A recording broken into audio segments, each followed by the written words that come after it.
در روز تولد هانده ارچل، کرم بورسین با به اشتراک گذاشتن عکسای 2 نفره‌ای تولد عشقش رو تبریک گفت. کتاب زندگی نامه جان یامان که در حال حاضر در ایتالیا حرفه خودش رو ادامه میده با عنوان جان یامان تو را تا ابد دوست خواهم داشت به زبان ایتالیایی و با قیمت 13 یورو منتشر شد.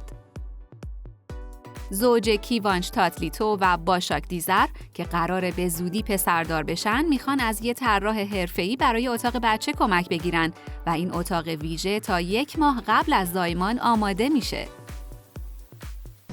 زوج هانده ارچل و کرم بورسین در پاسخ به این سوال که آیا به پوشش همدیگه دخالت میکنید یا نه گفتن دخالت نمیکنیم، فقط نظراتمون رو به هم میگیم که چی بیشتر بهمون میاد.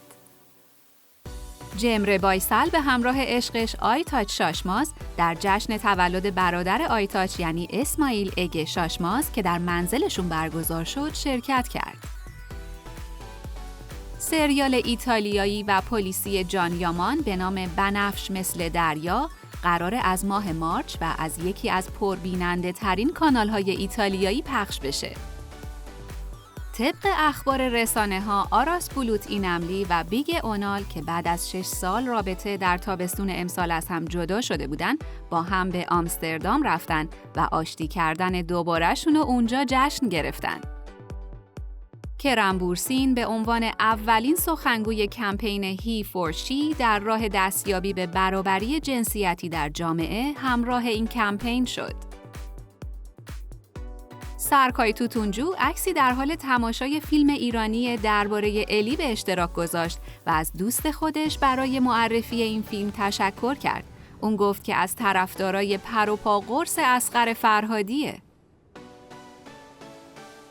کارگردان ایسلندی ثور ساوارسون بعد از چند ماه رابطه عاشقانه با دیلان چیچک دنیز روی پل بوآز در استانبول به اون پیشنهاد ازدواج داد و از اون جواب مثبت گرفت. نسلیهان آتاگل در 5مین دوره مراسم اهدای جوایز Distinctive International Arab Festivals Awards به عنوان بهترین بازیگر زن بین المللی انتخاب شد.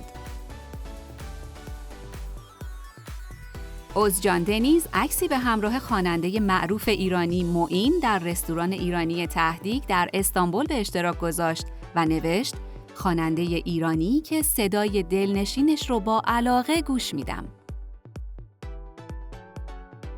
دیلان چیچک دنیز برای فرار از شلوغی شهر خانه‌ای چوبی به ارزش 50,000 لیر در گوکتورک اجاره کرد. خواننده ایرانی فرزاد فرزین و خواننده ترک الیاس یالچینتاش به زودی قراره با همکاری هم آهنگی رو به صورت مشترک منتشر کنند. حلقه ازدواج 7 میلیاردی برج و کیراتلی دزدیده شده و اون و همسرش به آرایشگری که به خونه‌شون رفت و آمد کرده مشکوک شدن. جانسو دره راهی اسپانیا شد تا جایزه دستاورد و موفقیت‌های فردی رو از طرف اتاق صنعت و تجارت ترکیه و اسپانیا دریافت کنه. هانده دوآن دمیر در پاسخ به این سوال که آیا معیاری برای عشق دارید گفت دیگه معیاری ندارم. 36 سالم شده و دلم میخواد اتفاقای خوبی توی زندگیم بیفته. سریال حماسه یا دستان با پخش قسمت اول خودش و کسب امتیاز 8.74 برای این قسمت بهترین شروع رو در بین سریالای این فصل داشت. بعد از پخش قسمت آخر سریال عشق اجاره‌ای در اسپانیا، بازیگر این سریال الچین سانگو 3 روز متوالی در توییتر جزو پربحث‌ترین نام‌ها قرار گرفت. هازالکایا در مصاحبهش با ابراهیم سلیم گفت بعد از به دنیا اومدن پسرم خیلی چیزا در زندگیم تغییر کرد. هم شجاعتر شدم و هم آرومتر. قبلا خیلی عصبانی می شدم. دیلان چیچک دنیز و بوراک دنیز به عنوان پارتنر برای بازی در فیلم گیدنلر انتخاب شدند. این فیلم برای نتفلیکس آماده میشه. ایلکر کاللی برای تک آهنگ جدید دوست دخترش سیلا آهنگی از گروه دومان رو تنظیم کرد و برای این آهنگ گیتار زد. هازار ارگوچلو که 4 سال با کارگردان 48 ساله اونور اونلو رابطه داره، در مصاحبه‌ای در مورد این رابطه گفت: در این رابطه خودم بودن رو یاد گرفتم. رابطه خوب و سرگرم کننده‌ای داریم و اگه وقتشو پیدا کنیم ممکنه به ازدواجم فکر کنیم.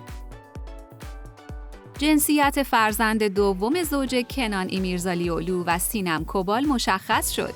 این زوج به زودی دختر دومشون رو در آغوش میگیرن. دختر اوزگه اوسپرینچی و بوراک یامانتورک به دنیا اومد. این زوج اسم دخترشون رو مرجان گذاشتن. کیوانچ تاتلیتو با قراردادی 8 میلیون لیری چهره تبلیغاتی یک برند خودرو در پلتفرم دیجیتال شد. به تازگی فیلمبرداری سریال جدیدی با عنوان قبرستان شروع شده که در اون بیرجه آکالای در نقش یک پلیس ظاهر شده. همسر مورات ییلدیریم ایمان آلبانی که یه مدل و بازیگر مراکشیه به کادر بازیگران سریال عزیز اضافه شده تا در قسمت‌های آینده برای اولین بار همبازی همسرش بشه. این بازیگر مراکشی در حرکتی خیرخواهانه دستمزد خودش برای بازی در این سریال رو به کودکان بی سرپرست اهدا کرده. به تازگی کارهای ساخت مجسمه مومی توبا بویوک استون برای نمایش اون در موزه مادام توسوی استانبول شروع شده. گفته میشه ساخت این مجسمه 8 ماه طول میکشه. بازیگر هالوک بیلگینر و خواننده آشکین نورینگی برای تولد 15 سالگی دخترشون خونه‌ای به ارزش 2 میلیون پوند یا 80 میلیارد تومان در لندن به اون هدیه دادن. گوکان آلکان در مصاحبه‌ای گفت که همیشه عکس بچگی عشقم رو به همراه دارم و اولین هدیه‌ام به اون هم عکس بچگی خودم بود. ادا اجه اعلام کرده به زودی در یک مسابقه به عنوان داور حضور خواهد داشت. در مراسم من آف دی ییر ترکیه که توسط مجله GQ برگزار میشه، جوایز ستاره مرد سال به ابراهیم چلیکل، بهترین بازیگر سال به صالح بادمجی، بهترین زن سال به اویکو کارایل و ستاره نوظهور سال به اونور سییتیاران داده شد. زمین خوردن آهویاتو در مراسم اهدای جوایز GQ سوژه فضای مجازی شد. بازیگر فیکرت کوشکان به خاطر زیاده روی در مصرف نوشیدنی‌های الکلی در منزلش زمین خورد و از ناحیه سر آسیب دید.